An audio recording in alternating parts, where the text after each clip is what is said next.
Are you looking for a practical way to create positive change in your workplace, but aren't sure how to? In this episode, we discuss how to use your voice as a tool to positively impact workplace culture. Our guest today is Jess Pettit. She's been stirring up difficult conversations for over a decade, performing as a stand-up comic, speaking on stage as a diversity expert, and moving teams from abstract to action. Jess, I'm so excited to have you on the podcast today. We have met in previous conferences through the National Speaker Association, but you were an expert on demystifying diversity. And before we get into how you demystify diversity, tell us a little bit about your background, because you definitely have a unique one and where you started and to where you're at today. First, thank you for having me. I did start primarily working as a college administrator, doing different kinds of diversity programming, educational or social, for students, faculty, and staff. And in doing that, my job was to showcase how the college or university I was working at could be doing a better job, right? And that's kind of what I mean by demystifying diversity. So you might be doing something, but there's still something else you should be doing. And I got fired a lot because they don't always hear that. So then after the third time of getting fired, I got a severance package. They paid me out the rest of my contract. So I used that time to create my own speaking business and then slowly pivoted out of the college market into more corporate and association markets as I aged and college students stayed the same age. It's funny how that happens, right? Some we just keep getting older and older. Yet I think in my mind, I'm still in my college years, just a lot more. 100% still in my college years. But one day I realized one of these days I'm going to be climbing up the stairs to get on the stage. And the reaction of the audience is going to be like, oh my God, is she okay? I'm going to need a backup plan. So here I am. And for those of you listening, Jess has graced some of the largest stages that are out there, gracing the stage for SHRM and some of the top companies in the industry speaking on diversity. So let's dig in a little bit about, before we jumped in, we were talking kind of about some of the challenges that we see in the organization. And there's a lot of discussion right now on workplace toxicity. How do we approach it? What do we do? There's situations where we might be seeing and observing something in our organization, and we may not know how to approach it, whether it be, do I go to my manager? Do I go to above my manager? What if the person that I'm observing is the challenge and I got to make sure I follow that corporate escalation and ladder? What advice would you give if you're seeing a toxic environment? What advice would you give for those individuals listening right now as to how they might take that first step in approaching it? I appreciate the question, and I'm probably going to be mildly annoying, but what I think is the most impactful way of addressing the question, right, is that, so if I'm experiencing a toxic work environment, to your question, okay, so what am I supposed to do if I'm experiencing this? It's too complicated for the short window of time we have of what that person should do to protect themselves, or maybe rest of the people on their team that are like equal to them, of how to navigate up. And it's always important to remember that HR's main goal is to protect the company, not the employee. So sometimes that feels part of the toxic environment. So here is what I would advise doing, but it's going to make people mad. So there's your warning. Everyone who's going to be mad, grab a candy or something. So if you are experiencing a toxic environment and there is anyone in the company who is under you, not above you, but under you, you have an opportunity to have a conversation with them to find out what they would need to make it less toxic. You have the ability, they see you as having resources and access. Now, you may not feel like you have resources and access, but that person, the intern, the person in the mailroom, the new employee on your team, somebody looks to you as if you are more resourced. The best thing to do is to have a conversation down and find out, how do you see what's happening? Maybe they don't experience it. Maybe they do experience it. If they do, imagine what it would be like for you if someone above you said, hey, I want to check in with you and see how things are going. Well, now you would have a window to talk, right?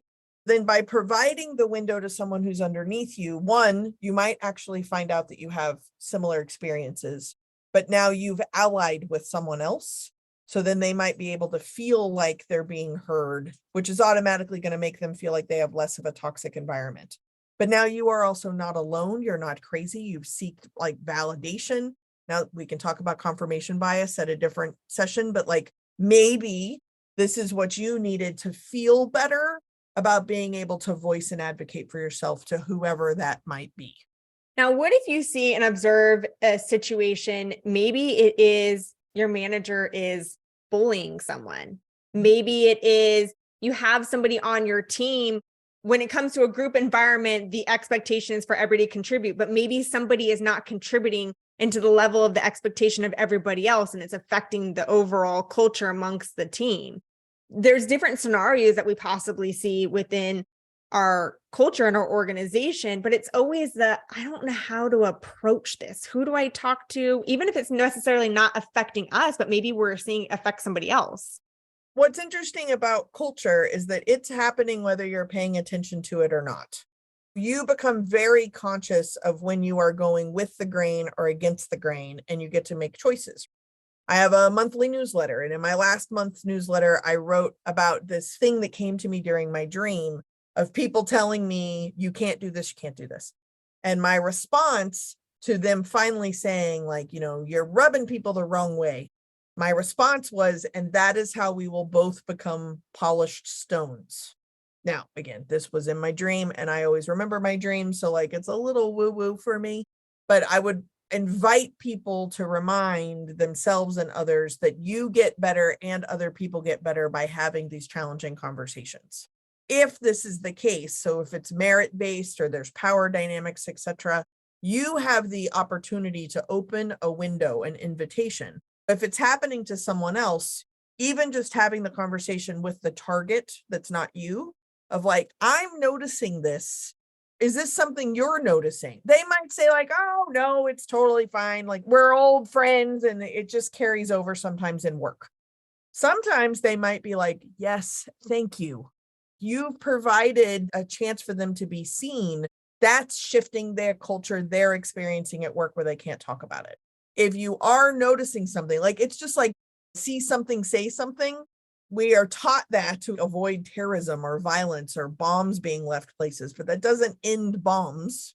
It does make us collectively know that we are responsible for seeing something and saying something, just like we are collectively under the impression that someone else will do something. That's where we're wrong. It is a very good possibility no one else is doing anything. And so it's our opportunity to extend that conversation. So if you don't feel like you're in a place of power to extend the conversation up or address the bully or address the bully supervisor, you can always extend it down to see if you can build camaraderie, build community. That shifts culture. Now, in the moment where the person is doing the bullying and you are present, and I use the word safety on purpose because I don't mean discomfort. It's always uncomfortable to tell someone, a superior, they're doing something wrong. But if you feel like you could say something and you are not going to now become a target of bullying and don't, that is also cementing the cultural norm that this behavior is okay. So you have to say something to keep the culture changes evolving to where that behavior is not tolerated. Even if that person's fine with it, you can say, you can't do that around me. I like that. You can't do it around me. It doesn't align with the integrity of where I see it being okay, whether it's in the workplace or without the workplace. Now, bullying is sometimes a broad word, and I know I'm the one that kind of initiated this word bullying in our conversation, but let's define what is okay or not okay within the workplace, because sometimes the lines get blurred. I would say when I first started in corporate and I was very young, I did not always align my actions with what I believe to align with my integrity and core values, because I wanted to be part of the in crowd, the cool salespeople, wanted to be part of the inner circle. I've learned as I've more matured and has become more confident within myself that to really check in with myself at all times with any actions that I do. But what are some actions that you observe where this is an opportunity for us to talk about what's okay and not okay in the workplace and get that line draw for us? What's beautiful is that it's like a line in pencil that varies and changes per person, per context. Before we started recording, I was telling you about this client I'm working with her it's one client with two different kinds of mechanics. And it's very West Side Story. There's this kind of mechanic versus this kind of mechanic. And the only time they unify is when it's mechanics versus administrators. So the administrators have hired me to like go fix their communication problems. And what's interesting is at the mechanic house, they all work in the same building. They just have different kinds of mechanic work that they do. And then they work 4-10s. So there's the Monday shift and the Friday shift. And that's how they identify. But they work together Tuesday, Wednesday, and Thursday. It's fascinating to me. I love people. What is fascinating is that, let's take the two guys individually. This actually just happened. They cuss at work, they call each other names, etc. And it's just the culture of what happens in the mechanic office. When they leave the mechanic space, they know that they have to like clean up. And they wash their hands and they're going to a meeting or something. I did a training for them recently in person. The mechanics all start working at 6 a.m. And then my training started at 9. So they were all driving however they were going or carpooling or whatever from the mechanic shop to my house. They all came in different teams, and this side parked on this side of the building, and this type on this side of the building. West Side Story is alive and well. And two of the people from the same kind of mechanic office that are having communication issues didn't carpool together. The one person brought like 3 or 4 people in a company car, and the other person had to drive their own car and didn't even want to go to the training. So they're coming up, and the one who had to drive by themselves was like very confrontational, very emotionally expressive, lots of cuss words at the person who had carpooled and evidently didn't ask him to carpool. But in the context of the shop, there's that same in-group team language would have been fine. But because it was on the steps of a different building with different people from different offices to come to a different training, that guy was getting written up by HR now. But had it been 2 miles away in their own office, it would have been like a Tuesday, no big deal. But the context really matters. And at the root of it, what he was angry about was that he had to leave the shop to come to my stupid training, and he's in the middle of a really big fix, and he had to like take time away from fixing the thing he really needs to fix. I was talking to the supervisors after the training because now they're going to have to write this guy up and blah, blah, blah. And I just said, I just want you to notice that while you're writing him up, that if the location and the time had been different, that behavior would have been completely acceptable. And they were all like, yeah, absolutely. But you can't do that here, not in front of other people from other offices, my training, things like that. And I was like, right, you are manifesting this culture divide. The training hadn't started yet. It was outside of the building. It was 2 people on their own team. But because there were other people around, you pulled this like HR paperwork process. Now it becomes a conversation for me as the consultant. It becomes a conversation on the supervisor level of when do you use the HR tools and when do you not?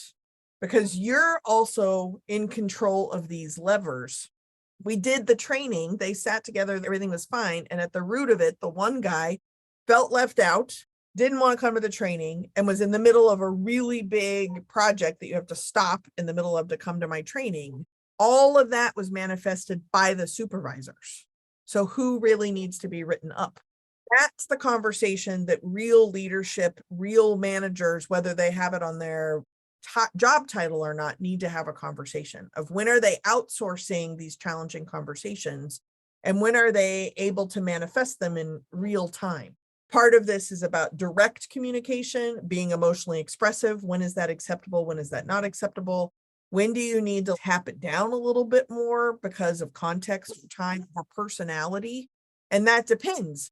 As we were saying beforehand, I know it's a very long answer, but as we were saying before we hit recorded, it depends on the context and the information that you're providing. And that group of mechanics, the big theme that came out was that they didn't view emotions as facts, and emotions are factual, they exist. And they said like tiptoeing around just makes the matter worse. I used as an example, and this is to the group of leaders, is I want you to come up with an example where indirect communication is preferred. And they absolutely couldn't do it. So then I was like, all right. So they're like, this is dumb. indirect communication's never appropriate. It's finally what they agreed to. So I said, fantastic. We live in a small town. I saw your wife with somebody else, and I think your wife is having an affair on you. How do you want me to have that conversation with you? And they were like, well, we would have no idea. Like, you can't just like blurt it out like that. And I was like, right, because like more indirect would be more effective. Or what if I'm a doctor and I think you're in an abusive relationship and your partner is sitting in the room? So I need to talk about like this history of fractures in your bones. I am planning a surprise party for you. And there's a reason I can't tell you what I'm doing Thursday after work. There's a lot of reasons to how we communicate. And the more we're in a leadership position, the more it's our responsibility to shift. And then going back to the previous stuff is that sometimes we're viewed as leaders, even if it's not our job title. Can we take it upon ourselves to shift for someone else and also pay attention to when we need to shift up as well? There's a lot to unpack with that, but those are real examples, not only in our everyday lives, but in these leadership roles, whether it's within the title or not, where we are seeing these conversations happen. What resonated with what you said is, as leaders, what culture are we?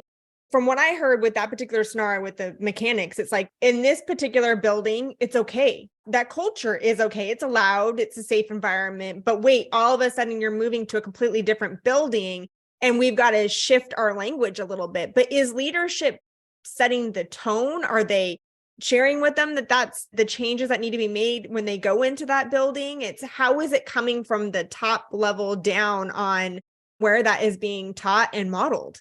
And is that lesson going to come out of the actual manager administrators writing them up in HR? No, I feel like if that was in a situation, if I were that manager, then it would have been, hey, have a conversation outside the building with that particular individual. And it could be along the lines of, hey, I know that this way may be the way that we talk to each other in the building because we've agreed that that's okay in how we talk to each other. But while we're in front of this building, that perception might be perceived a much different way. It's a matter of shifting our language when we're going into a different building. And even the liminal space between the training hadn't started yet. Like we were all out on the street waiting for the door to get unlocked because the person was late. So it was that in between space.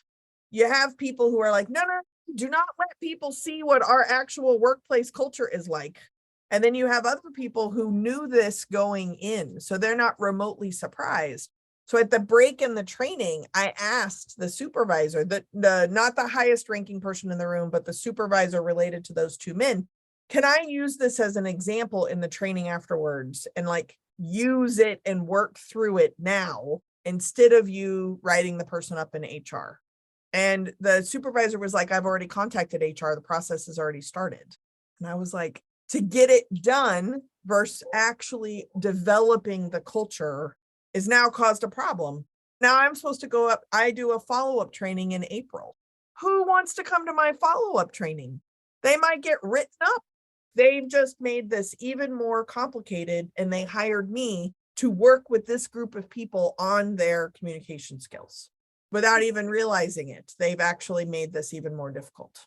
And it's interesting that you gave him the opportunity to say, can we make this a coaching opportunity, a training opportunity while we're in the session together? But he had responded by saying, well, I've already contacted HR, so it's done. Versus just because you've contacted HR doesn't mean that that could potentially open up a discussion as to a verbal warning. Does it need to be a written warning? I mean, there's so much opportunity here. So much opportunity. And HR was in the room. I invited HR and I invited the union rep to the training so that nobody could triangulate what happened. So it's an awesome opportunity. I'm not saying I could have fixed it, but a real in the moment example that all of the leadership saw didn't get addressed by the communication consultant because it got outsourced to paperwork. That told me more about the culture of the organization than anything I'm going to get from a listening session. A lot to unpack there. What are some other examples where you see some breakdown in communication and possibly how might individuals approach it, where you're seeing like some other examples? I think before we had jumped on, we had talked about, you had read a case on the military, a military scenario. where there were some people that were contributing more to the project than other people. And that feeling sometimes that we get where it's like, here we are doing all of this work, but we're getting paid the same. And there's other people that aren't holding their weight. And how do we approach that? Because that can create a very toxic workplace culture as well. And if management isn't doing anything about it, then it can be very frustrating. A lot of that has to do with just kind of the individual versus the collective. I don't do that much military work, but my sense of commonalities of the work that I have done is that it's very collective mentality, and that as long as X gets completed and it's been assigned to this small subgroup, it is irrelevant who in that group did it. But the individuals in that subgroup, it is incredibly relevant who did it and who didn't do it. But it's not a merit-based organization. X got done. That's all that matters. X got done. Now, I would imagine, and like ER nurses are very similar, when they are in a crisis, they are synchronized swimmers. But in between, there is all kinds of toxic business going on because they got time and they're bored. And they're very aware of who's not doing it and who's not pulling their weight, and then who's overworking or possibly even making fun of people for being like overly ambitious, overly eager. They're too new to the job yet. They haven't gotten jaded yet, or it's part of like a hazing process for new people. So then again, the managing supervisor needs to be conscious of that experience. And what tends to happen is they survived it and got elevated to manager. And now they don't want to deal with it anymore because they quote unquote got out, except now they're in a position that is perceived to have the resources to do something about it. But when you get elevated into a leadership position, you're now the new kid at the table, overworking and getting hazed at that table. So you don't have time to remember what it was like down there. Like, you guys duke it out. I'm dealing with different stuff now because you feel all isolated and all by yourself. All this is doing is creating my own job security. But in theory, what you could do is work your way back down. We constantly are looking up. And I think that that's by design because we're intimidated to always do work up, or it's too much risk for us. But doing work down, there's no risk. You are perceived to be more powerful and have more resources. So do something with them. Even if it's not true, you're still perceived that way by somebody.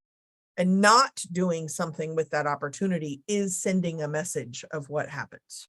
Yeah, I've definitely seen that before within organizations where when it's not addressed, it actually causes more of a toxic work environment, because then the perception is, oh, well, if Susie isn't going to be doing the job, then I'm not going to try either. Why would I do it if they're not? Or here this person is creating a toxic work environment, but if no one addresses it, then it sends the message that us as an organization are okay with it. Doing nothing is the equivalent of endorsing something. That's a really important thing to understand, because if you think of the amount of time a committee has spent on how to say they are doing something, the reality is the most efficient way is to do nothing. And that is exactly how you're telling people what you're doing. Part of the reason the committee has to wordsmith it is because they're wordsmithing what they ought to be doing, because we won't take the time to articulate what we are actually doing.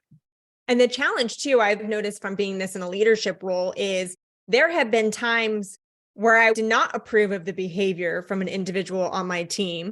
I was working with HR on the situation. However, it was taking time to gather all of the information, the customer complaints, the frustrations from the team, and the way that this particular person was talking, not only to customers, but people on the team. But it was taking longer than anybody wanted. So the perception was that I wasn't doing anything, even though I was. And that can be a very challenging situation to be in as a manager too. And that's what came up actually in the one-on-ones. If we go back to the mechanics, is there's this loud message of like, we've been complaining about communication here for forever and nothing ever happens. Nothing ever happens. It's so bureaucratic. They're making sausage. Nothing happens. And I was like, hi, I'm here. Something has happened. Maybe it took a long time. Yes, it's a bureaucratic thing. You work for the state. You're a state employee. That by definition, you work for the county, is going to be bureaucratic. But enough complaints came in that funding was found. A consultant was found, and I am sitting here listening to you, telling me that no one is listening to you.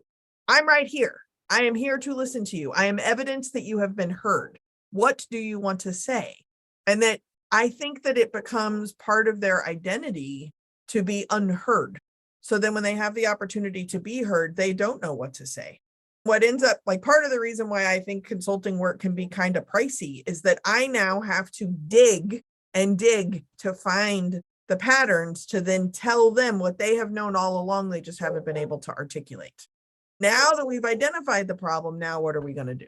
Lots of digging. What I'm hearing from you is, number one, if you're observing something that doesn't align with your values, your morals, your integrity, speak up. Don't just internalize it, because by doing nothing, that doesn't help the situation at all. And also, in addition to speaking up, it's about taking action as well. And never underestimate somebody looks at you like you're a leader. You are probably complaining about the people you look to as a leader. So break the cycle.